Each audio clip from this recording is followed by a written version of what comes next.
wrestling has more than one royal family. Adrenaline in my soul, something, something, Cody Rhodes. Boo all you want, you dumb, worthless, fat pieces of shit. We're not even on TV yet. Boo all you want, I don't give a fuck. I would like to thank God Almighty for giving everybody so much and me so little. I hate you, I don't even know you, and I hate your guts. I hope all the bad things in life happen to you and nobody else but you. I'm afraid I've got some bad news. I knew it, I love when he does that. Well, once you hit rock bottom, the only way to go is up. So good luck, okay? Good luck. You say rock bottom, but like, it just seems like things keep getting worse. What is rock bottom? Who decides what's the bottom of all this? I mean, seriously, you go, okay, today is Friday, and I woke up in Cleveland, and I'm going, how much worse can it get? Don't count me down, you piece of shit. Shut your mouth. Look at me, Tony. Look at me. I want you to fire me. You fucking Mark. Fire me. Fire me. How you think they gonna feel when they introduce your boys? That's the new WWE Undisputed Tag Team Champion. I don't know who's. They might be cheering. Yeah. They might be booing. Yeah. Little kids might be crying. Oh, yeah. We got grown men out there crying. Yeah. But they still might be hating on the Usos. Hating on us. Why? Because we went out there and did what we said we was going to do. Yeah. Buffalo, all your babbling is interfering with my machine. So for the next few minutes, please just do me a favor and kindly shoot. Chelsea says, Matt, can you come to bed? No, I'd rather play with my figures instead. She said, can we be romantic and do things we enjoy? No, me and Brian Myers spent our savings on toys. Now I think my girl is gonna walk out the door. I'm only 37, but I look like 54. And Matt Cardona, you could be the man, but there's just one problem you should understand. You're the king of the indies, and now you're rich, but to me, you will always be Edge's bitch. You and Brian Myers, you act like kids, but to me, you will always be Edge's bitch. You're the king of the indies, and now you're rich, but to me, you will always be Edge's bitch. To me, you will always be Edge's bitch. To me, you will always be Edge's bitch. What it do, ladies and gentlemen? Welcome to episode 351 of the Hoots podcast, the podcast that Hoots drops you free of charge every single Thursday, anywhere you get your podcast from. Hope you guys are having a wonderful week so far.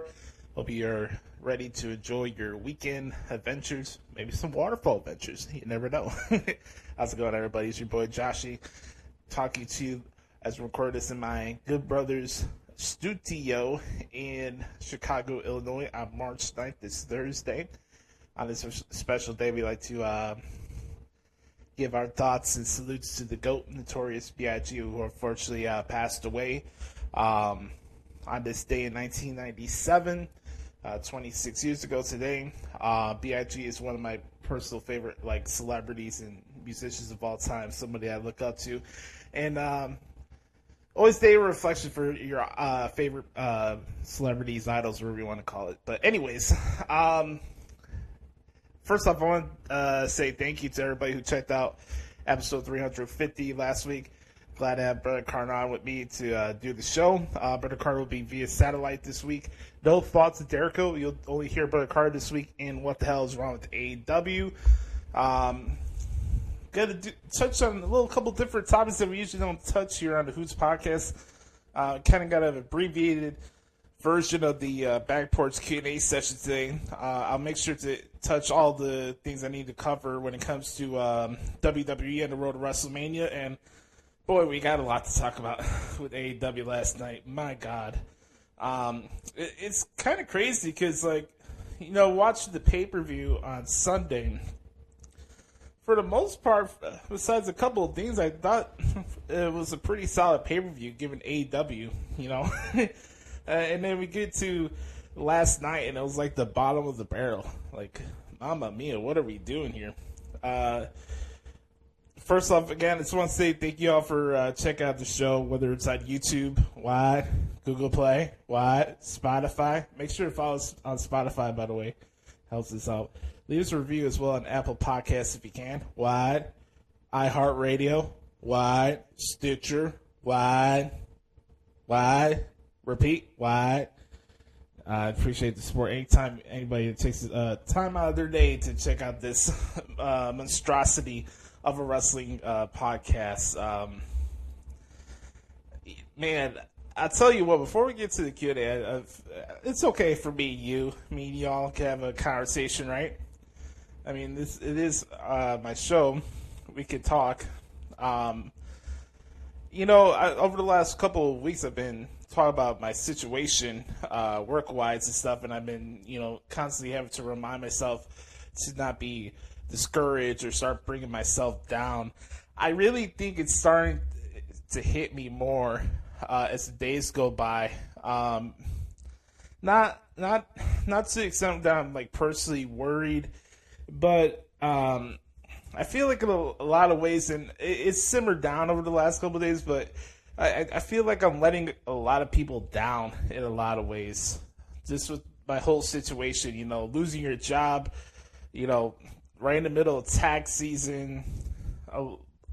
I just never thought that this was how I pictured this year starting for me, and it really started to kick in over the weekend, where I'm not, like, setting out outlines for my transcripts. And for those who know me, who spend time with me in person and know how I go about my transcripts, like, I take a lot of pride in it. And sometimes I am routine oriented for better or for worse, but I own who I am, you know what I mean?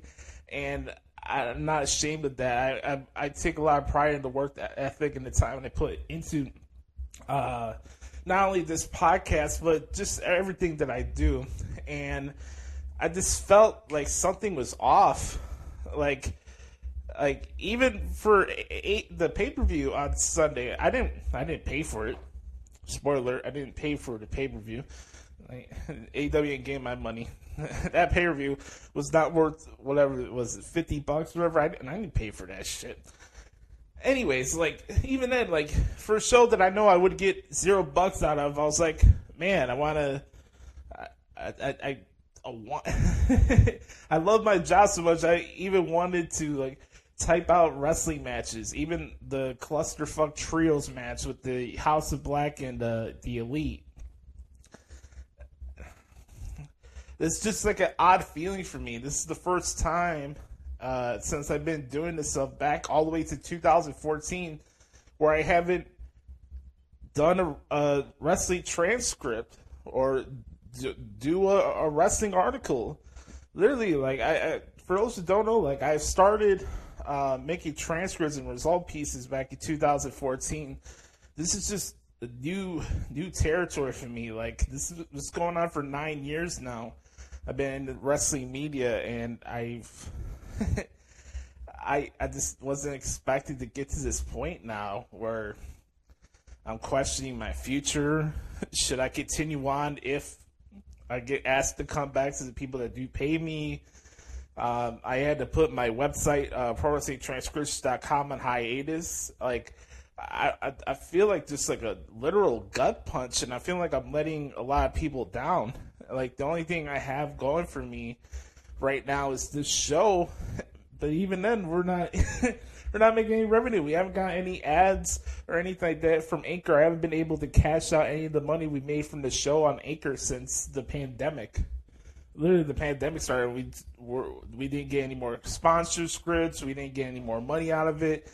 And I feel off. Like, I don't know what's next, and it's just a sucky reality about life, man. And, you know, one moment you feel like you're proving people wrong. You could show that, hey, you know, this wrestling stuff could pay your bills and you can have a life and you can do these things and you can pay for your own apartment. You can do all this stuff and you can find your happiness. You can do everything. You can have a living based on what you want to do. And then just like that, it's gone. Yeah, I get it's a furlough thing, but even then, think about it from last year where I was dealing with the budget cuts to where I am right now where I don't have a job. I've sent out applications. I did an interview with ESPN 1000. I don't know if I'm going to get hired or not. I sent out applications. I'm not getting responses back. I feel this undue pressure to like get this job like now, and all this is out of my control to the point where I don't know how much longer I'm gonna be holding on to this apartment, or you know what's next. And I've been proactive as best as I can, but even then, it's you ever get to that point where you feel like nothing you can do is good enough. You know, and I just feel that not only am I letting myself down, I'm letting all of you down. And for anybody who ever feels like I'm not applying myself or trying to better my situation, that's just a bunch of bullshit. It's the only thing that's on my mind right now is trying to make sure that I keep what I have here, because I busted my ass to get to this point, to have this apartment, to have the living that I have. Look, I get it. You know, it's not something to brag about that you make like around $30,000 or whatever a year, but for what I have right now, I don't have a wife. I'm not interested in getting in a relationship right now. I'm not looking to get married anytime soon. I don't have any kids. I'm not planning to have any kids anytime soon. For where I am right now in my heart and where I feel inside and what I'm doing right now in my life, I'm doing it on my own terms. I'm living on my own terms. And I'm happy with my life. And then to think about it, okay, just to throw all that away, for what? I told myself I was not in this for the money. But that, you know, life throws difficult challenges at you. And it's about adapting. And boy, I am the poster boy for adapting, especially when it comes to this field. I am the last person that will ever ask for a handout or ask for sympathy or anything like that. I'm speaking out loud to you guys, and I'm speaking from the heart. And look, man, I'm trying my best, man. I'm trying my best to keep strong and not be discouraged, but it's like I don't know what's happening. You know, like I can't find a rhyme or reason of why this is happening to me, you know? Like I don't get it. I'm not pointing fingers at anybody. I'm not trying to blame anybody. It just doesn't make any sense to me. Like I feel just lost professionally. Personally, I mean, I'm happy. I'm in good spirits. I'm feeling well. You know, nothing's really off personally wise. I feel like I'm still engageable. I'm not disheartened with my mental health or spiritual stuff or whatever. Like I'm fine. I'm fine in that accord, but it's just the professional stuff that's just bogging me down, man. Like for anybody to tell me that I'm not applying myself and, you know, whatever, like that is just absolutely not the truth. The last couple of days, knowing that I wouldn't be able to type out AEW Dark or NWA Power or these last couple of weeks sucked, man. I love my job. Sue me. I love typing out my articles. I love the job that I have. I'm sorry it's not a $60,000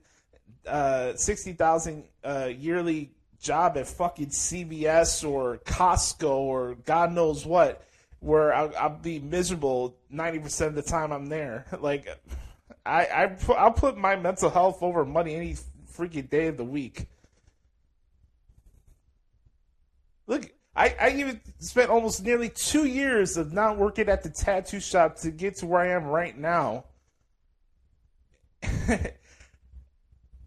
I try not to let it get the best of me, but it gets to a point sometimes where you're like, okay, what's next? Did I do something wrong? Is there a reason why I dealt with the budget cut stuff last year to all the way now getting ultimately furloughed? Am I a schmuck? Am I not doing my job right? Am I not good enough at this? Am I on the wrong path? Should I be doing something else? Should I just become a robot like everybody else just for the sake of money?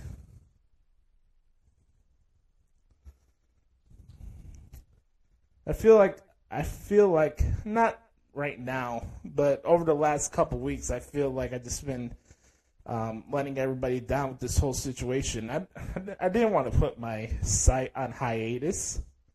I love what I do. I love the grind that I have.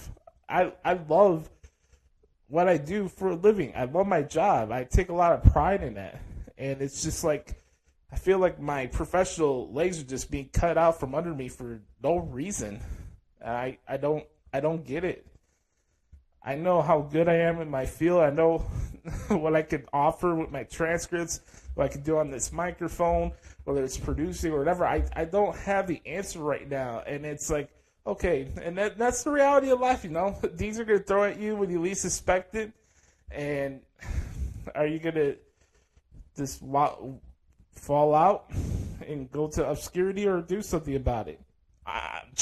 And then that's the other thing. When you do try to do something and you're not getting responses back when you send out applications and stuff like that, and then you get peer pressure. Oh, where's your next solution? Oh, you got to have money. You got to do this. You got to do that. I'm sorry, I'm not getting responses when you want to get responses. You know, like it's so beyond frustrating for me that I don't know what's going to happen next. And the only thing I have left here going for me that brings me happiness, at least work-wise, is this show.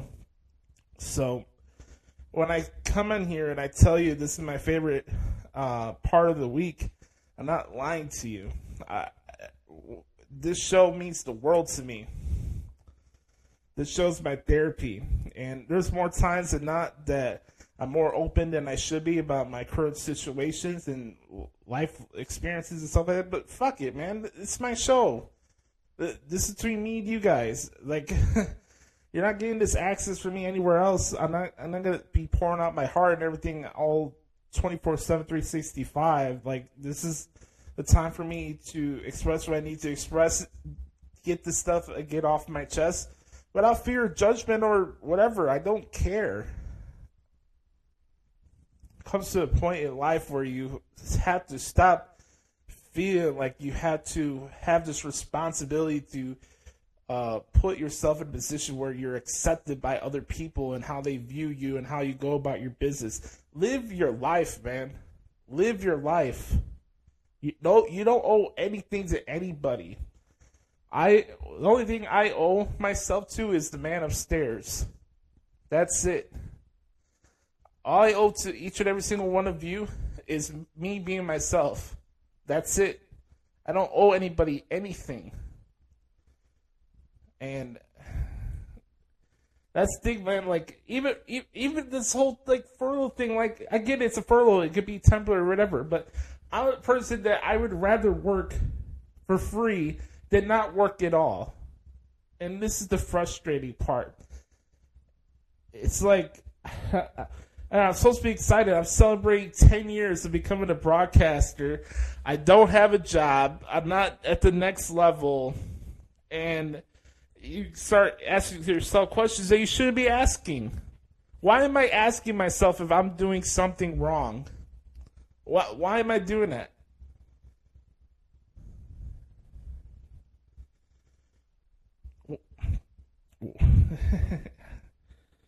Oh, man. We'll have to figure something out. There's alternative options. Even contemplating going back to my old house is the last thing that I want to do. You know, losing this apartment would really, really, really suck, man. Would really suck. Talk about taking 5 steps back, man. This time last year, I was going to.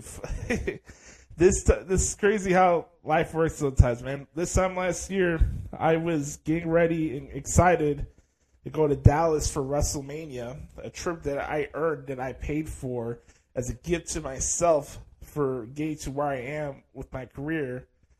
And now here a year later, I don't get access to media credentials. I'm not at a higher network. I'm getting furloughed from my writing job. And sooner or later, in the coming months, I'm going to lose my apartment. Not because of my lack of effort, right? Life, man. Life is interesting.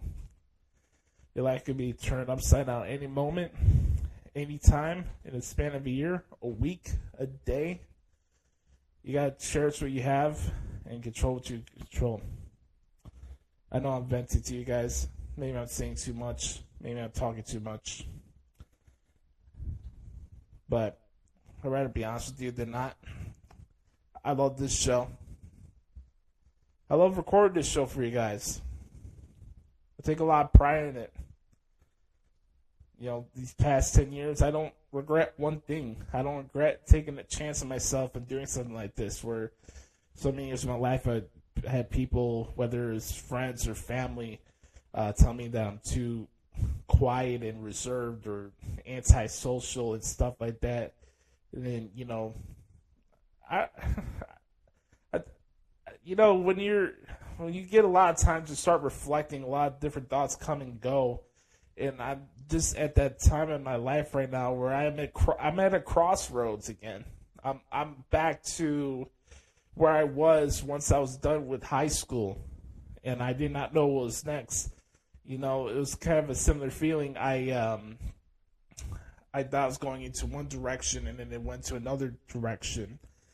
And right here, the corner of my eye came broadcasting, and I gave it a shot, and here we are today. And I've accomplished a lot of cool things, you know. Now, do I have a fancy house that it's all my own? No. I live in an apartment that my dad used to live in, that my uncle owns, but I earn it. I've never missed rent. I try to do what I try to do to keep everybody happy. I don't start shit with anybody. I mind my own business. I focus on my work, and this is what happens. And it's just frustrating. Like, at least I hope some people can understand where I'm coming from. And look, I'm trying my best to hold on to not be discouraged about this thing, but it's like when you're like somebody like me who actually wants to work and be properly compensated and treated respectfully for what I do, it's just frustrating. And yeah, I don't wish that on anybody. You know, losing your job. Oh, don't forget, here comes taxes, and then a couple weeks later it's rent. And it's a part of life. I get it. I made the choice to cover professional wrestling for a living via wrestling media. Not the greatest ultimate constant source of income. And some people would just be content with working at Jewel Osco, and I know I keep going to the grocery stores, but that's always the thing you always hear from people. Oh, just go work at Aldi's, go work at Menards, go work at these places. Fuck that. I'm getting, maybe 10,000 more than I would get right now by working at these places, getting yelled at, going to have to deal with freaking people I don't want to deal with, paying money look, I'm wired different than other people. Other people have other circumstances to get to where they are, where they have to make money, and I respect all of that. I really do. I don't look down on anybody that has a different source of incoming and how they go about it. That's not the point I'm trying to make. The point I'm trying to make is I busted my fucking ass especially these last 7 years, especially to get out of my predicament that I was growing up the majority of my life. B, get to the point where I could say that, hey, I could pay for my apartment and live on my own without asking for help or money from anybody, right? And 3, again, just to prove to all of you and my family and my friends and everybody that, hey, this wrestling thing could pay my bills and stuff like that. And it's like, bum, bum, bum, bum, bum. Maybe it doesn't. And that's a tough pill to swallow. And I don't know what else to say besides, we'll get this fixed. I can't come here and say I'm sorry or this is the end or everything. Like I'm not. This show's not going anywhere. I'm not going anywhere. I'm not giving up on myself. Sure as hell not giving myself down. I'm being tested, and it's really getting the best out of me, and I just feel like I needed to get a lot of stuff off my chest. So that's why I wanted to spend this first part of the show just speaking out loud to you guys and let you guys in what's going on in my head. And again, the support you guys have given this show, and especially the transcripts, especially since that's what I've been talking about mostly for the last 20 minutes or so. Honestly, it really doesn't go unnoticed. It's something I have a deep, immense amount of gratitude for, and something that I hold true in my heart. And I appreciate all of you who have been rocking with me and supporting me, good or bad, no matter what side I've worked for, whether you agree or disagree with my opinions about wrestling or anything else. All I can just say is thank you for rocking with me. And I'm going to get this turned around. I've been having good conversations with important people, and, I have my alternate routes that I could go if this thing doesn't get solved by at least May. But who knows? Maybe I might get asked to come back and go back to my routine in April. Who knows? I get it's a furlough thing, but again, where I am in my life right now, I can't not have a job, and I love what I do, and this sucks. That's all I can say, man. It sucks. But I'm showing you guys here, especially for those who are listening, man. Like I'm just being strong. I have to be strong for me, and I have to be strong for all of you. That for me, that's my favorite thing. I have to be strong now more than ever.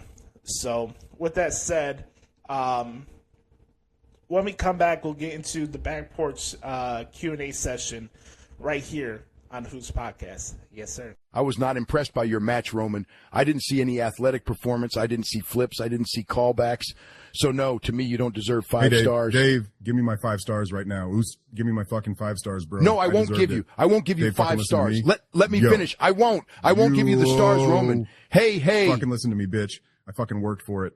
We kicked out of finishers. We wrestled for over 15 minutes. So you'll give me these stars right now, bitch? I won't give you the stars, Roman. If you don't give me the stars, I'm gonna fucking beat your old ass right now. Roman, don't threaten me. I will fucking beat your old ass. That's not nice, what man. What do you want me to do? Oh, so you want to punch me? I can't do flips. You want to do it? I'm not your fucking indie ass bitch. Really? I'm gonna fucking punch you in the face. Roman, you want to Superman punch me right now, huh? Let me prepare that Superman punch, Dave. Okay, let's do it. No, Roman. Roman, stop, Roman, stop. No. Welcome back, everybody. Time to get to one of our favorite parts of the show. It's the Back Porch Q&A session. if you want to participate in the Back Porch Q&A session, all you have to do is hit us up at Twitter at the Hoots Podcast or the Hoots Podcast at gmail.com. Let's start off with the good brother Chris Zaletta at XTeamZaletta24X on Twitter. He says here, so I got to ask you, this is the cause of some of the rumors going around. Is there about to be a mass exodus? FTR, possibly Christian, Joe, Brian Cage, got to think Ortiz and Santana as well. The max exodus as far as what? Because there's a lot of wrestlers on that roster that just content with, being like MJS is being a mark for themselves and, doing the dirt sheet thing, and they're content having that job. It's an open-ended question. I feel like if things go the way it's going, and Tony continues to let Chris Jericho dictate everything behind the scenes and stuff like that, I feel like maybe you'll have more of an uproar, and you have other guys that feel compelled enough to leave, and it's all on them. Look, I'll never say that AEW being around is a bad thing for the wrestling business. It's good to have other places to work, right? But I think right now we're seeing is that a lot of people are buying into the bill of goods of what this promotion was supposed to be or what it was advertised, and I've been one of the few people who have actually called AEW out on their own shit during this process, and for good reason. And we could say we're blue in the face about what's going on there and what they need to fix, but nothing seems to be changing, and that's really on AEW. We'll have to see what happens next, but that's a very good question. Next one for Chris. He says, thoughts on Backlash heading to Puerto Rico. I think it's very cool. I'm very excited. That's going to be cool. That's going to be a day before my birthday on May 6th. So that's the first pay-per-view that WWE's had in Puerto Rico since 2005. So that's really awesome. I think that's a cool thing. Will Cody be the one that brings KO and Sammy together? One word answer to that question, yes. Who should win the King and Queen tournament? Good question. Man, that's a good one. King and Queen. Well, let's say maybe Drew McIntyre or Sheamus wins that, and maybe I don't know. I'll go with Liv maybe, or I don't know. That's a good question. Maybe Liv Morgan become a queen of the ring. I think that'd be pretty cool. That'd be my pick for the ladies. Thoughts on the Bears possibly trading for Derrick Henry? I haven't heard anything like that. This is just my opinion. One, trading for running backs, and two, selecting running backs in the first round is something that I don't subscribe to as a football fan. Would I like to see Derrick Henry on the Bears? Yeah, if he was a free agent and he was out there, why not? But trading for him, no. Which team do you think will come to the Bears for that first overall pick? Well, I think right now it's definitely looking like it's going to be the Texans and Colts. I'll leave it there for now. Could Carolina be involved in the situation? Sure, but I think it's most likely Houston and Indy. Did MJF have his best performance at Revolution? Good question. No. And that's not taking anything away from Max and Brian. I'll talk about it later on in the Revolution part of our What the Hell is Wrong AEW segment. I love the match. I thought it was fantastic. But for me, his best performance that I've seen so far is the promo he cut at the Forum after Double or Nothing last year, where he called Tony Khan a fucking mark and left. That's his best performance that I've seen so far. And his best in-ring performance that I've seen so far was the match that he had with CM Punk, the two matches they had at the Wintrust Arena on Dynamite, the first time they wrestled. That was the best stuff I've seen from Max. Do you feel we are getting close to the end with Bryan Danielson? Hopefully so, yes. Does Danielson do the G1 before he retires?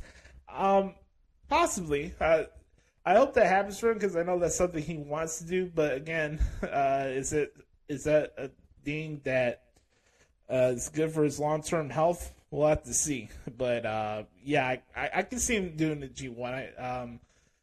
Will he be part of a Wrestle Kingdom? All the extra stuff, ancillary things, we'll have to see. Thank you, Chris, for the questions this week. I appreciate you as always, brother. All right. Here are some questions for you from our good brother Mike at Main Event Swerve. Last minute batch of questions here. We appreciate you. What is your favorite song ever? Great question. I have two of them.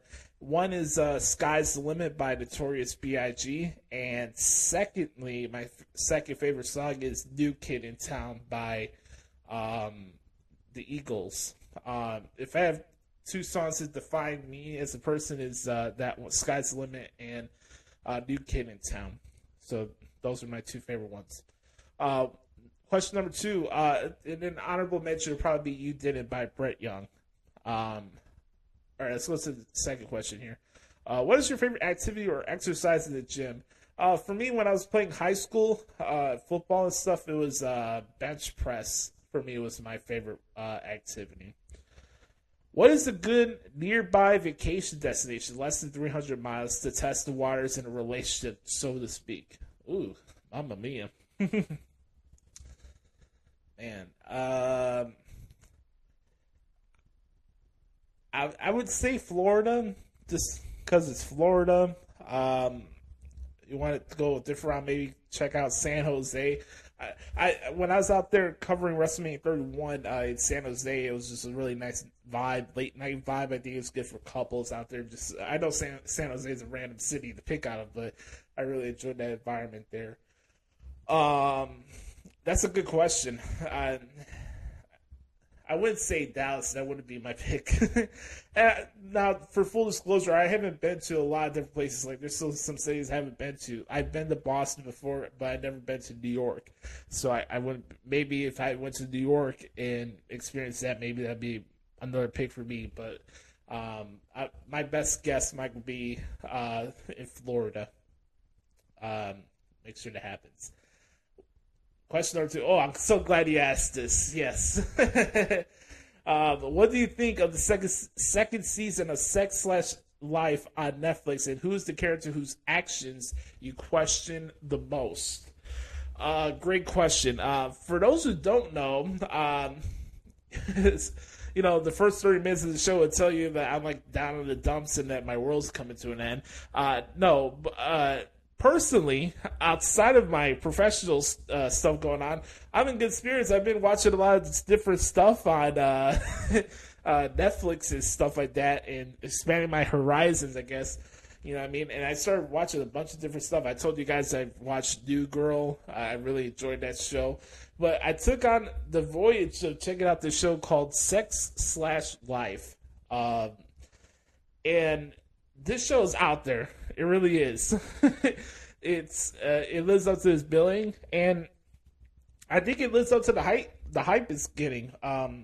There's been 2 seasons so far. I really enjoyed the concept of the show. I've learned a lot so far from what I've watched from it. But to answer your question, I think the character I've asked the questions the most is Sasha, because a lot of the themes that come back to the show, from what I've observed, is about self-respect. And a lot of times I felt like her character really personifies someone who doesn't have self-respect, where she doesn't stand up to people, and like how she was treating Cam, that guy, I thought that was kind of shady. But there's a lot of good and bad when it comes to that show from character traits on that show, but it's very entertaining. It's very good. The girl who played Billy, I thought was fantastic. Was a big fan of the Cooper guy, Mike Vogel. I thought he did a great job in the show.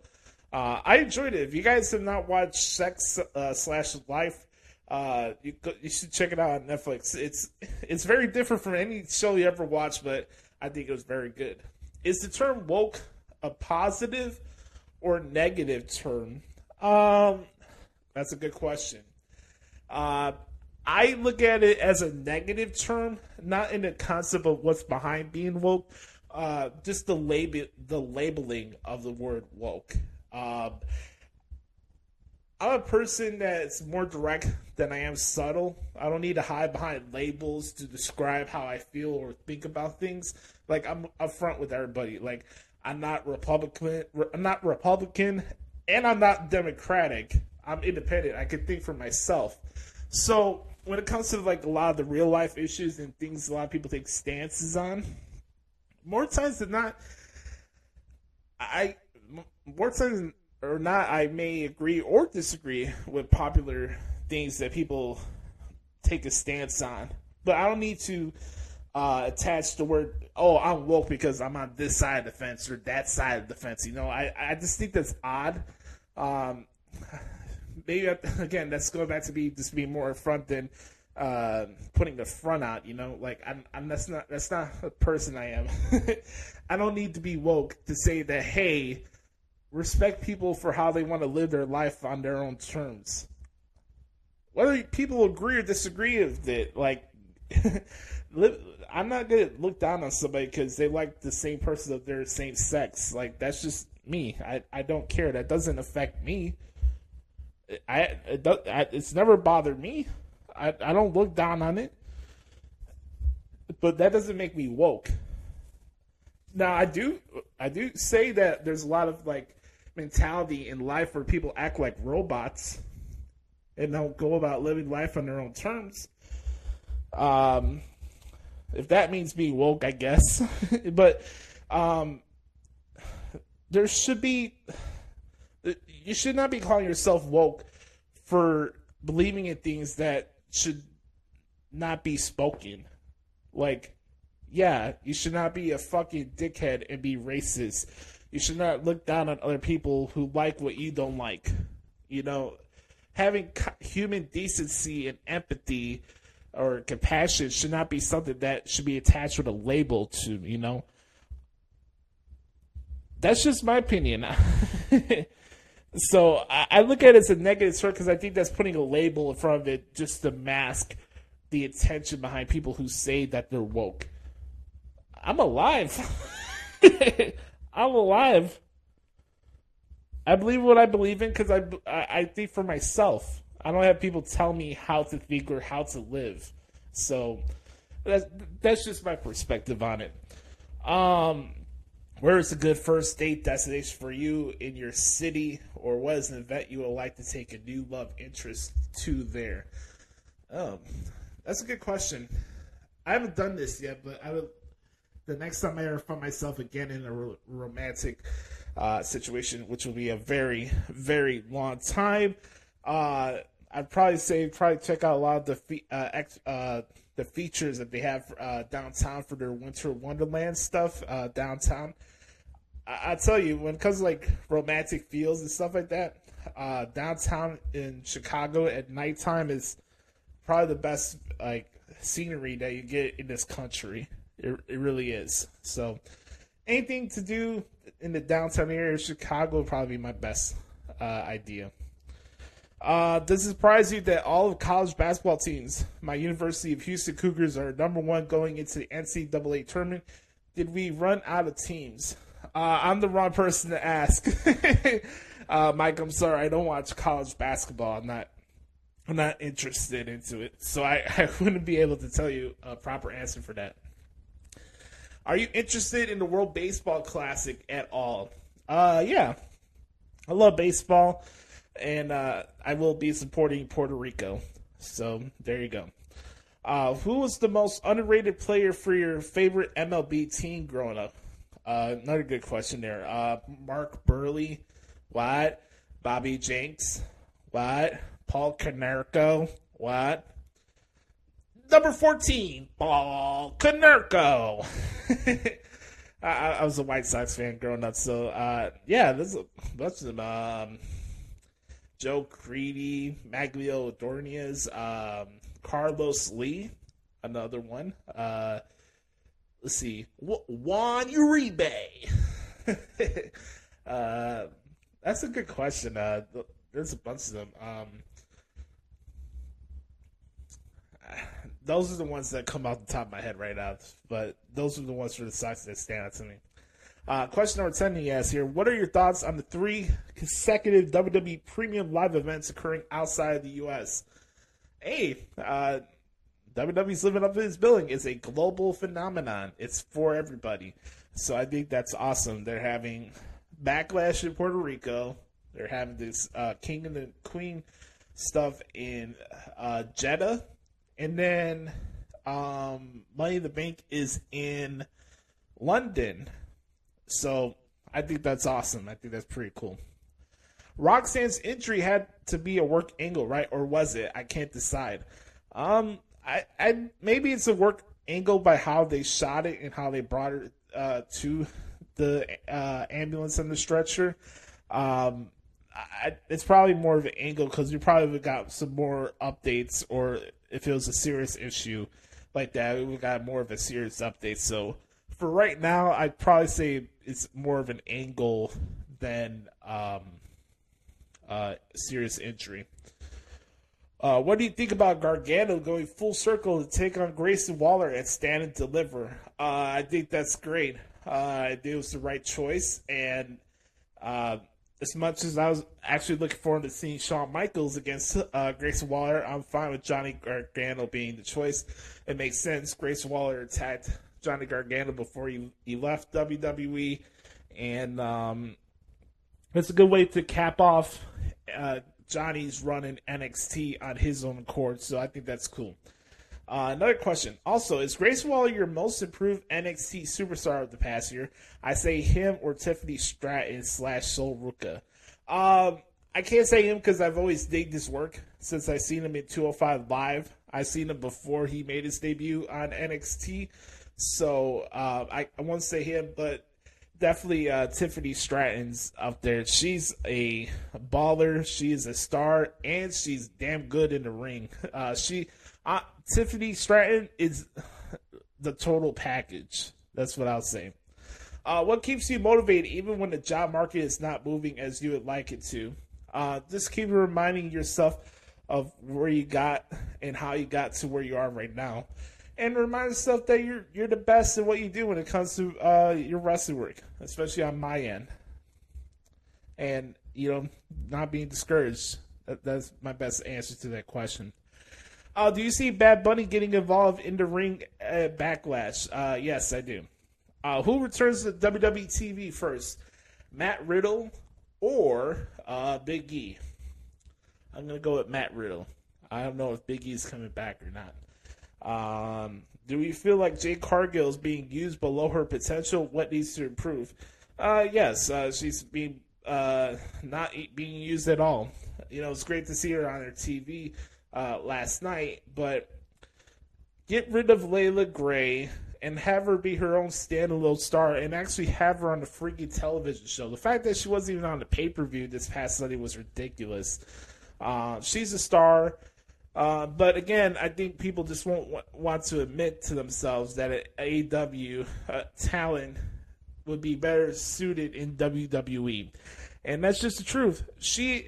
Jade Cargill's star potential and her ability overall is above AEW. And that's a shoot. She needs to drop the title and say deuces. That's my suggestion. Last question here. Would you be interested in an NHL team in Houston and maybe Atlanta again? I know I would. I think that'd be fun. Now, you don't want to do too many expansion teams. I think it's cool that Seattle got their team, the Kraken, right? And then Vegas got their team a couple years ago. You don't want to over-expand, but if it makes sense, I don't see why not. I haven't heard from Gary Bettman. I mean, I don't know who wants to hear from Gary Bettman, but, that would be interesting how they go about that business. But I want to thank Chris and Mike for the awesome questions this week. You guys killed it, as always. If you ever want to check out the Hoots podcast, ask us questions, or be part of the Back Porch Q&A session, All you have to do is hit us up at Twitter at The Hoots Podcast or The Hoots Podcast at gmail.com. When we come back, it's time to talk about what happened this week in the world of WWE right here on Hoots Podcast. All right. Back here at the Hoots Podcast. One more segment here before we get to our main event of the evening here. I'm going to make this brief. Going to go quickly over what happened this week in WWE. We're almost, let's say, 3.5 weeks away from WrestleMania, which is going to be dope. Checking this out really good here. We have, off the heels of a hot SmackDown in Washington, D.C. this past Friday night, and I am looking forward to seeing the potential of the rest of the way this WrestleMania card is shaping out. Let's start off with the Roman Reigns and Cody Rhodes segment, because has been highly anticipated and highly discussed, but people are still trying to convince themselves that Sami Zayn should be the one to defeat Roman Reigns, which I think is ludicrous. Sami Zayn is not Daniel Bryan, and we need to stop fooling ourselves. Anyways, we finally got these two in the ring. Cody pointed out that he wanted to have a one-on-one conversation with his WrestleMania opponent. Didn't see the point of having people at ringside that don't need to be there. You know, Roman being passive aggressive, he drops his title right in front of Cody, and then he mocks Cody, saying, "Hey, what do you want to talk about?" This back and forth with these two was just restaurant quality of, you know, telling a story, getting to have that big fight feel. You know what I mean? Whether it was Cody mentioning his journey and people doubting him and, you know, moving the goalposts anytime he accomplishes something, and having like a chip on his shoulder by, you know, feeding off that doubt. And then Roman is like, "Hey, you ever competed for this?" I thought it was a funny line. He was like, "Man, you're good."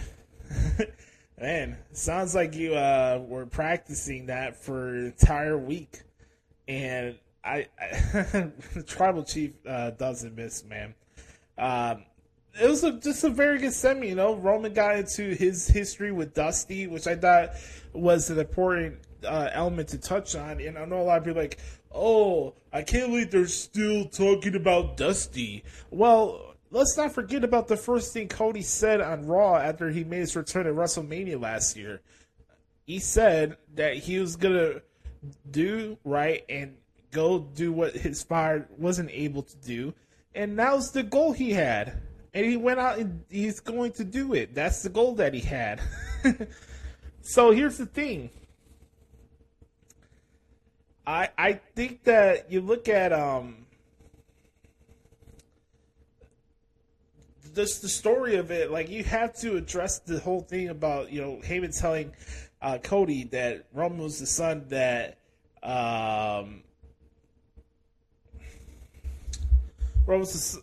Dusty always wanted, right? That had to be addressed, you know. And then Roman goes into his Dusty impression, which was pretty good. And then we got to the point where Cody's just like becoming flustered, and he's like, now it becomes a necessity for him to beat Roman Reigns at WrestleMania. He has to exist. In order to exist, he has to defeat the Tribal Chief at WrestleMania. It was just a big fight feel, and it got me really excited for more interactions. I don't know if they'll get to interact with each other on the mic again tomorrow, as we record this on a Thursday. But, you know, they left it off with a handshake. I'm sure sooner or later Roman will make his way to Raw, and we'll have another segment there. There's a lot of loopholes. There's still going on with this amazing Bloodline story that, you know, people may think things may be going stale. But this is the best story in professional wrestling in a very long time. And that played its hand not only on SmackDown, but also going to Raw. And, you know, Kevin Owens took on Solo Sikoa. KO won via disqualification. Sammy came out to save KO from a beatdown. KO is still being as stubborn as all of us tours can be at times. And he's like, I'm sticking to my guns. I want nothing to do with you, right? And KO is like, I'm not dealing with your shit. Handle your own business. And then Sammy fought Jimmy in the main event. Sammy won. And earlier in the show, there's just the cool thing about the threading and the story and the backstage segments and the different aspects of this whole feud. It's all congruent in a lot of ways. And you get to the main event, and Jay comes out, and one moment you think he's going to align himself with Sammy, because Heyman earlier tonight was like, hey, if you don't get Jay back in the Bloodline by Friday, the Tribal Chief is he's gonna put the blame on you, right? And that was the whole bit. And then you look at what happened. Jay super kicked Sammy. Crowd is saying, holy shit, right? They're all standing outside. They put the ones up. Sammy's telling Jimmy, hey, it's not too late. And then bam, super kick Jones. The beatdown commenced. Out comes Cody for the save. Earlier in the night, you see Cody having a undisclosed, unheard conversation with Kevin Owens. We saw in the background during that Elias and Rick Boogs segment. By the way, that one was pretty funny as well. I didn't see Cody talking to Kevin, but it was funny. Like, Elias is like, hey, Rick, why don't you tell Bronson Reed that you want a match with him, right? Bronson comes up and he's like, Elias, I heard you want a match. I thought that whole part of it popped me. So that was cool. Edge cost Finn Balor his match with Johnny Gargano. I thought that was a good match. Edge is going to call out Finn Balor, see that promo segment next week. We'll figure out what the stipulation is going to be for that match between Edge and Finn Balor at WrestleMania. Other stuff on the show. How about Logan Paul and Seth Rollins and The Miz? Miz is the host of WrestleMania this year. It was confirmed on Monday that Seth Rollins will fight Logan Paul at WrestleMania. By the way, go check out that poster for WrestleMania. It's gonna be, it's badass. I really dig it. I'm really looking forward to seeing what the stage is going to be for that particular show. But anyways, Seth Rollins and Logan Paul was made official. Good back and forth stuff on the mic between both guys. Logan's a natural gem, man. I don't have to care about what he does in his personal life outside of the wrestling stuff. Like, I don't really pay attention to what he does personally. But what he does when he contributes, when he's in the wrestling realm, he's good, man. Whether you like to do it or not, he's good at his job. And, the return, bye-bye, bitch. That whole bit, I thought that was cool. I'm really excited for that match. Seth Rollins and Logan Paul will be taking place on night 1 of WrestleMania. That is the day of Logan Paul's birthday, believe it or not. And that's cool. That's going to be one of the best matches for this WrestleMania this year, and that's going to be a barn burner. Let's take a look at some of the matches before we get into John Cena. Here's some of the matches that are already announced for the show. Like I mentioned, Seth Rollins versus Logan Paul. We have 8 matches confirmed. We have a 6-women's tag team matches. Trish Stratus, Lita, and Becky Lynch taking on Damage Control. Austin Theory against John Cena for United States Championship. Gunther will be taking on the winner of a fatal 5-way match that's taking place on SmackDown tomorrow night. The winner of that match will be taking on Gunther for the Intercontinental Championship at WrestleMania. Brock Lesnar against Omos. We have Bianca Belair against Asuka for the Raw Women's Championship. Shout out to Bianca and Carmella. I enjoyed their match on Raw this past week. Charlotte Flair and Rhea Ripley. I would say look out for these two tomorrow. I think we're going to get some more meat to the potatoes a little bit on their feud tomorrow. I don't know if Charlotte's wrestling or not, but by the way, speaking of good matches, Rhea Ripley and Liv Morgan on SmackDown last week was pretty good, so I wanted to make sure I point that out as well. So Rhea Ripley will be taking on Charlotte Flair. And, of course, the main event for the undisputed WWE Universal Championship, Roman Reigns versus Cody Rhodes. This card is stacking up, man. It really is. There's some loose ends you have to tie in. When I was doing that little bonus episode with Andrew Baydala a couple weeks ago, I mentioned, like, hey, I think collectively from both nights you'll get 15 matches in total. So maybe one night will be 7 matches, the other one will be 8. So I'm sure there'll be more to be announced. I wouldn't fret too much. We got to figure out who's fighting Gunther, right? Other grudge feuds will have to shape itself out as well. But I'm liking what I'm seeing so far. You know, we got to get Edge and Finn confirmed. You know what I mean? You got to get that going.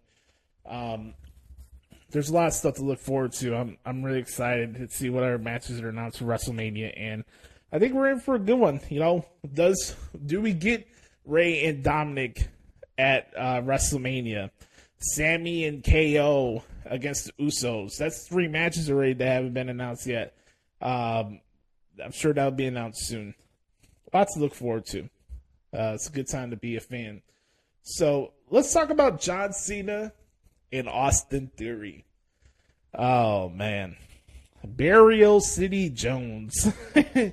Man, this segment was crazy, man. It took a turn that I did not expect to turn. John Cena cooked that dude, man. It was like a nice homegrown brisket, man. Austin Theory was cooked up to 450 degrees, and Mamma Mia, man, this dude is that was rough. I felt bad for Austin for a couple moments there, but hey, John Cena and Austin Theory will do more good to Austin Theory. Now, in theory, pun intended, if you look at on paper and how that promo segment went off, you would be like, hey, John Barry Theory, if Cena beats Theory, you know, Cena said in the promo, if I beat you, you lose everything. We'll have to see about that. We're at the beginning stage of it. Theory will have to show a lot of himself in the next coming weeks. I totally believe that. But for anybody that's saying that there's no reason to watch this match after the promo that Cena cut on Theory on Monday, I have to respectfully disagree with you. There's even more of a reason to watch this match. And if anything else, if you still have doubts on the future of what Austin Theory could be or what his potential is going to be, you'll see it by the time their match is over at WrestleMania. By then, he has then to prove to you whether or not he is the guy where you think he isn't going to be the guy. And that's just the way it is. So, overall, man, I really enjoyed Raw this past week. Raw and SmackDown was very good this past week. A very good week of television. Interested to see what's going to go down tomorrow with that Fatal 5-Way match. I'm pretty sure that'll probably be the main event, probably. We'll have to see what happens. I'm curious to see what the Tribal Chief has to say, especially after what happened this past Monday night with Jay turning on Sammy. And Jay turning on Sammy in Boston was the right time and the right place to do it. So, overall, good week of television, good piece of business. WrestleMania is going to be pretty good this year. With that being said, it's time for the main event. It's scheduled for one fall with an unlimited time limit. And it's scheduled for one fall your heart's desires. And it's time for What the Hell is Wrong with AEW. This promotion is drunk. Send me to a rehab center for my IQ now. Let's toss it up for Brother Carter in a 3, a 2, a 1. Beat your meat. Beat your meat. Beat your meat. Beat your meat. Beat your meat. Beat your meat. Beat your meat. Beat your meat. I'm telling you, my time is right now. Right this minute, 2022. We're living it. My time is now. My time is right goddamn now. Man, what intensity. It's time for What the Hell is Wrong with AEW?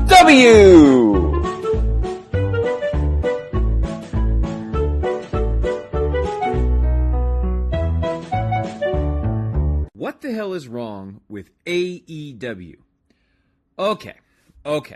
So, we're coming off the heels of AEW's quote-unquote pay-per-view event. I mean, it was a pay-per-view. You had to pay to see it. But I don't know if I would actually consider this quality entertainment or something that you should spend $60 for. But clearly the diehard AEW fans, AEW marks, were going to do that to watch this absolute debacle of a show. Now, I didn't pay for it. I didn't watch one bit of the show. So I'm just going to sprinkle some comments here and there as I'm giving my review of Dynamite this week. You'd think that after a pay-per-view, they'd come out strong, guns blazing, and try to start up some things for Double or Nothing. But why would they do that? What is this supposed to be, a wrestling company? Okay, let's talk about some of the things that I did like, and there's only a couple things from the show. I actually like the idea of Ruby Soho being a heel and allying herself with the female outsiders because, one, she's got a really good heel look, I think, and it makes sense because, she's an outsider and she can be along with Saraya and Toni Storm. So the WWE implants coming in. Or the WWE, I'll just say implants coming in, which is great, but it won't be long before she's relegated to dark and put in the back burner behind Saraya, who sucks now, and mid Toni Storm, who really is about as generic as they come. Somehow she's going to be third fiddle because Tony Khan is an idiot. Now, and she actually delivered a really good promo. She made some great points about how fickle the fans are. So I thought that was really great. I actually liked her promo a lot. She had an okay match with Sky Blue, nothing special. But this group is clearly trying to be the female NWO. You've got these outsiders coming in, spray painting things. So once again, Tony Khan trying to, rehash angles from the 90s to get mark booking going 101. He really should be teaching a class at Dipshit University about mark booking and call it Mark Booking 101. What a moron. And of course, it's always great to see FTR back. Many people consider them the best tag team in the world. I have no problems with that. They're tremendous. I thought they cut a great promo, and I'm looking forward to seeing what they can do with the guns in the future. I think that's going to be great. Okay, let's get to the shit. And oh boy, is there a lot of shit. Okay, so we're starting. This is like the third or fourth week in a row we've started with Orange Cassidy in the opening match of the show defending his All-Atlantic Championship, which we'll get to here in a minute. So we start off with him against Jay Lethal. Why the hell is AEW not starting with its hottest storyline? Hell, its only storyline. You're coming off Revolution where a lot of people said, and again, I didn't see this, but what I read online, MJF and Bryan Danielson had an incredible Iron Man match. Some credible people were calling it one of the best, if not the best Iron Man match of all time. So that's awesome. Credible sources, again, I give credible sources that give credit where credit is due. So that's terrific. I love that. But instead of starting with that, we're going to start with pockets. Again. Why are Jay Lethal's cronies randomly being sent to the back? That makes no sense. Speaking of no sense, their production team strikes again with the random feedback coming through the arena from the announce booth. Oy, top-notch production team, pal. We actually had a good match between Jay Lethal and Orange Cassidy. I actually enjoyed this. If Orange Cassidy is just able to wrestle, he's not a bad wrestler, and we all know how good Jay Lethal is. But now Cassidy is going to feud with Jeff Jarrett because that'll put butts in the seats. Oy. And apparently they're now, quote-unquote, leveling up the All-Atlantic Championship to call it the International Championship. I have no idea what the hell Tony Khan is talking about or what he's doing. What a moron. Why the hell is Juice Robinson randomly attacking Ricky Starks? This makes no sense. Well, it does because there's Bullet Club and, oh, Bullet Club, oh, Bullet Club, oh. Marks 101. Okay. Hangman Adam Page gave a leg pro. Okay. Once again, I did not watch this match, but I saw some clips on Twitter of Hangman Adam Page and Jon Moxley. How anybody wants to see this is beyond me. The type of people that watch this probably also want to see Ozzy Osbourne eat a bat on stage again. Or, watch as much of the most horrific human video producing that's possible. They basically just want to see how low the human race can stoop for pure entertainment. At this point, you might as well just throw lions in there and have one of them wrestle a lion until one of them gets eaten alive on television or something like that. That's basically where we are at this point with these two performers. I mean, forks in a match, hanging, barbed wire, chains, there's a market for that. Fine. But not mainstream television. This does not belong on mainstream. If you're trying to create a credible wrestling company, you cannot put Jon Moxley or Adam Page on your television screen anymore. You can't do it. You just can't do it. These two are an embarrassment to the professional wrestling industry. They are an embarrassment to anybody who considers themselves a professional wrestling fan. And I saw the few clips of it on Twitter is all I needed to see about how much bullshit these two will do and that Tony Khan allows. They should all be embarrassed and all should be fired on the spot. Anyways, lame promo from Hangman Adam Page. Speaking of lame, Jade Cargill is becoming more and more worthless every week. She's 53-0, never received a world title match, and now she's going to challenge a Canadian next week. Great. I don't give two flying flips about Jade Cargill anymore, which is unfortunate because she has a great look and can cut a great promo, but I don't give two flips about her anymore. Okay. Apparently now we're going to get the Jericho Appreciation Society versus the Elite. The two worst factions of all time are now going to go head-to-head, throw in their House of Black in a 9-person trios match. This is Tony Khan's wet dream, I swear to God. 30 minutes of a spot fest, which is something that we've seen over and over and over again. It means nothing. Oh, God. All right, a lot of people were hyping this Bryan Danielson promo. I thought it was just weird. He's crying all of a sudden and saying he's got to go home. I thought this was just weird to me. And now, who the hell is MJF going to feud with? Seriously. Who on the roster? Well, I mean, I know who they should. I think they should revisit his feud with Ricky Starks. But clearly, Ricky Starks is going to be doing Mark stuff with Bullet Club. So I'm like, who the hell is on the roster now? Who is a possible challenger for MJF? Ain't going to be Jericho. Ain't going to, well, I say that. My first instinct is that it's going to be Adam Cole. A returning Adam Cole is going to start feuding with MJF. But, I mean, who is it going to be? I could see Jericho. I could see Omega. Hell, I could probably even see Punk. I'm going to say it's going to be Adam Cole, but, I mean, and I'm looking forward to seeing it, because Cole and MJF are both great. So, we'll see. But I feel like they're going to pull a name out of a hat, and that's the person that's going to end up challenging for the world title. Hell, it might even be Orange Cassidy at this point. Oy. Blackpool Combat Club versus the Dark Order. A boring and predictable match, and we get a useless post-match brawl, which is lame. But apparently the Blackpool Combat Club are now heels, and they're going to continue to feud with Hangman Adam Page. This is absolutely awful. Speaking of awful, the TNT title is becoming an absolute disaster. We get a random Falls Count Anywhere match for absolutely no reason, and now QT freaking Marshall is back. I do not care one iota about QT Marshall. And then, speaking of people I don't care about, Wardlow drops the title just days after he's won it. I have never seen someone fall so fast in the history of professional wrestling. Y'all, Wardlow's done. He should just get out of the business right now. He's done. He's never meant less to anybody right now. He is about as generic and worthless as they come. I think Wardlow should get out. He's absolutely done. This promotion is an embarrassment. This promotion cut a crappy television show last night. And again, the only reason I watch this crap is to entertain all of you in the greatest segment in all of wrestling podcasting. But seriously, what the hell is wrong with AEW?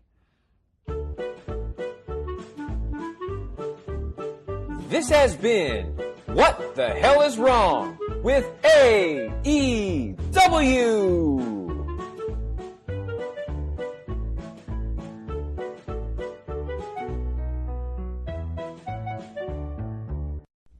Thank you, Sir Royalty, for the submission this week.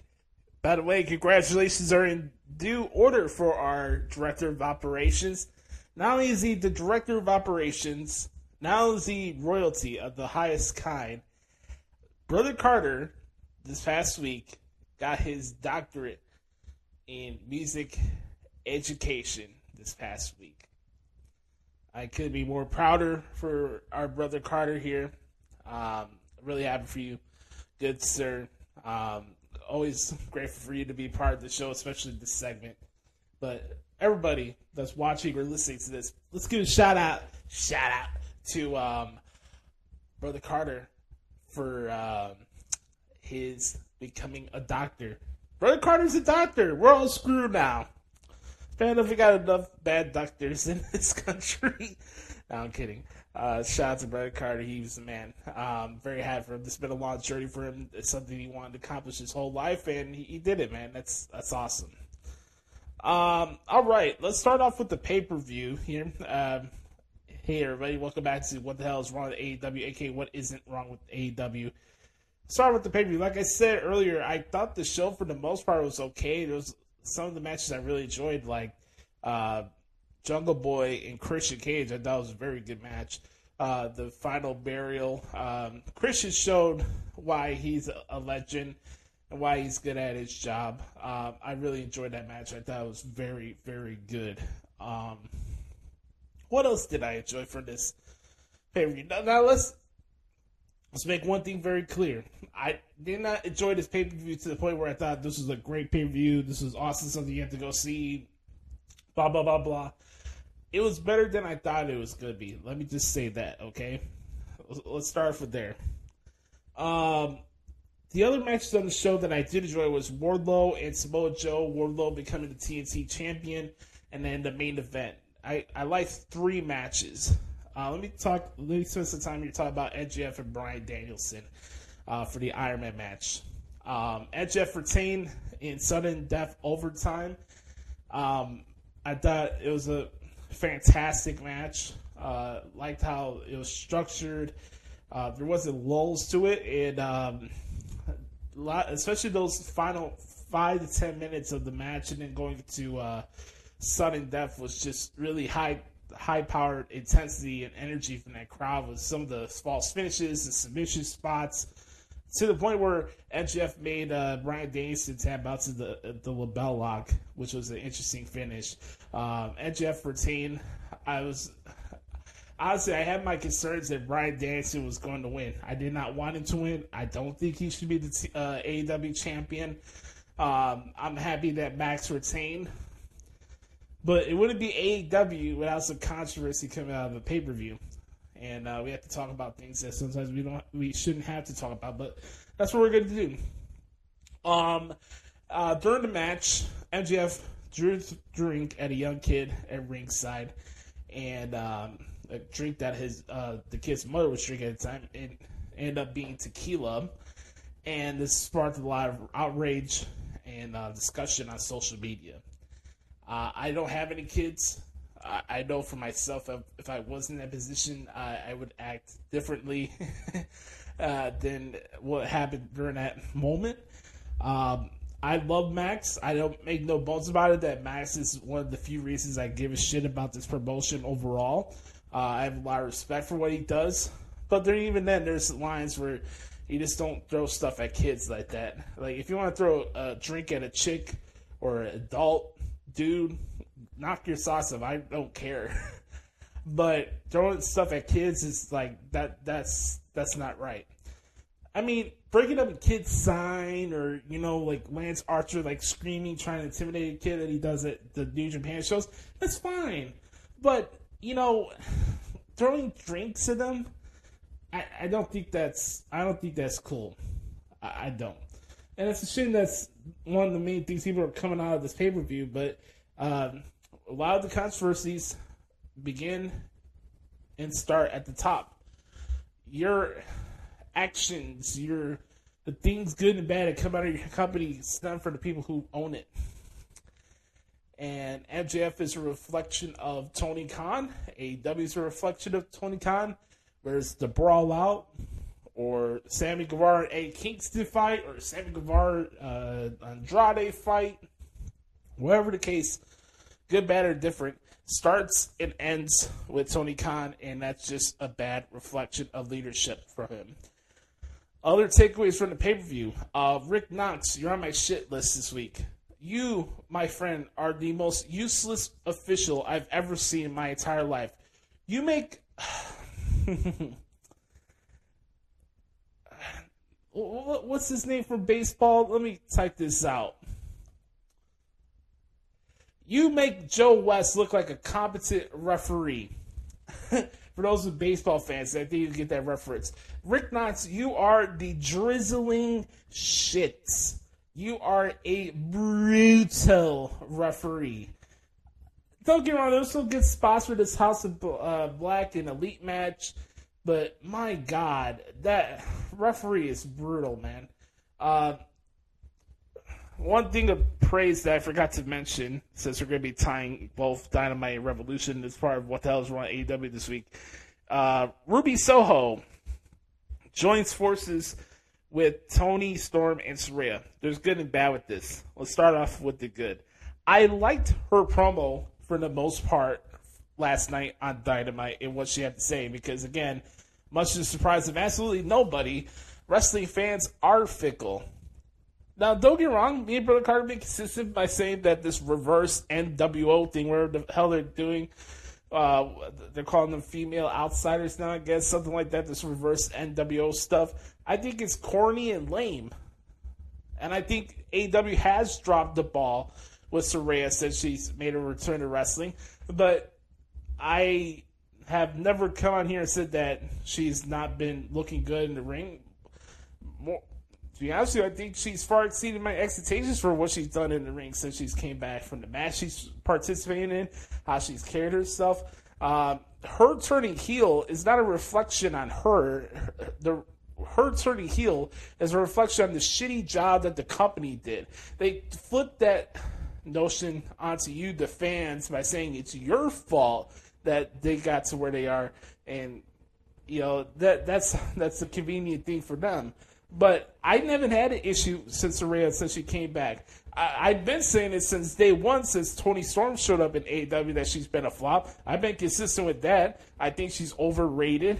She has as much charisma as Wheeler Useless does. And that's it. So they got this group together, and it's brutal. It's brutal Bob Evans. It's JoJo Dutch. It's a terrible group. So, Jamie Hayter is still your women's champion.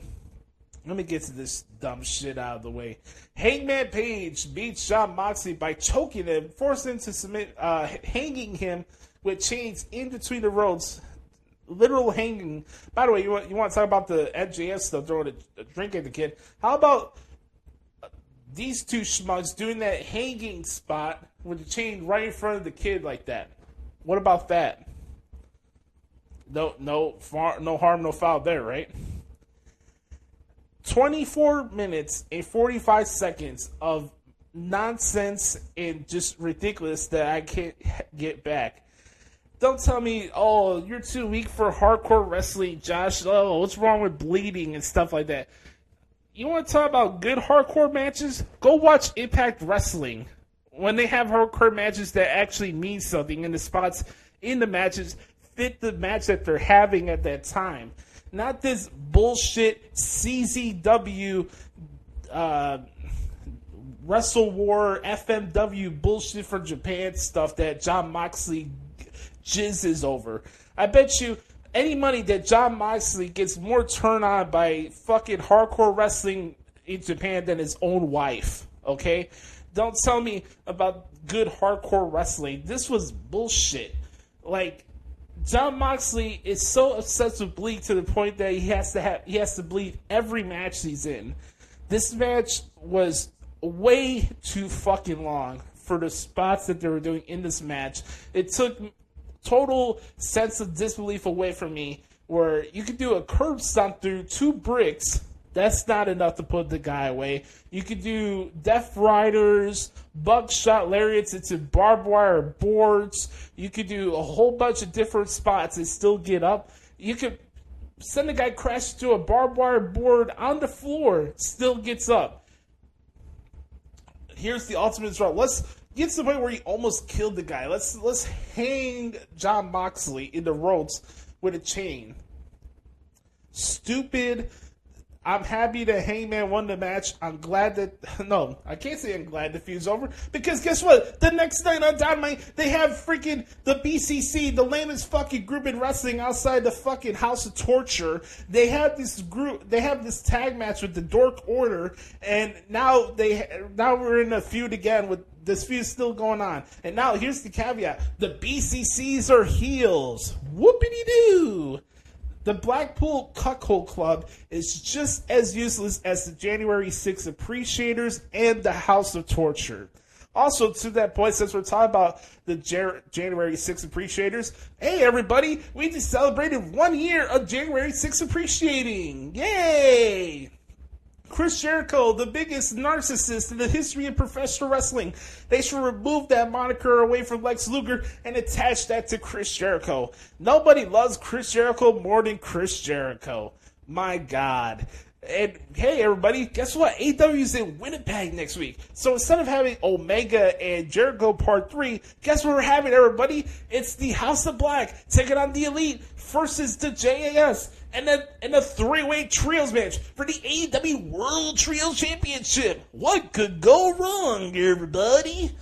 What could go wrong? And you wonder why nobody gives a shit about these shows. You come out the heels of this pay-per-view. Okay, we get a backstage pre-tape promo from MJF. Fine. You get the weird stuff where Bryan Danielson, he's feeling down on his stunts. It's time for him to go home. And then, okay, we're having the re-bar mitzvah next week for MJF. That's fine. I have nothing against Jews or anything like that. That's fine. That should be a funny bit, whatever. I'm curious to see how that's going to play out. Whatever. MJF is a great guy. He's definitely a great guy. That's not my issue. But you're coming out the heels of this pay-per-view. What's next for the World Championship? What's next for the Women's Championship? What's the next grudge feud that we should care about? Why was it Jungle Boy on this episode last night to cut a promo for himself? The best part of this show last night on Dynamite was FTR's promo with Tony Schiavone and the backstage with the Acclaim and the Guns. That's it. And guess what? Wardlow not only beat Samoa Joe by submission at the pay-per-view, he goes into Dynamite last night into the main event in the Falls Count Anywhere match and loses because of QT Marshall. Wardlow just came off a pay-per-view, won a championship, and lost it not even 3 days later because of fucking Doug Heffernan from King of Queens. Paul Blart cost Wardlow the TNT Championship. Look, I love Powerhouse Hobbs. He's the man. I enjoy his work. I'm a big fan of his. But fucking QT Marshall, I knew it was him from day one when they was airing those stupid QTV ads. Whatever the hell that's going to be. My God. This promotion is at the bottom of the barrel, man. This promotion is brutal. Like, this is like Impact on Pop TV bad. Honestly, it's the last thing I'll say here. This may be a hot take, and I may be the only person in the world that would say this, but that's why you listen to this podcast. I think we all owe Dixie Carter an apology.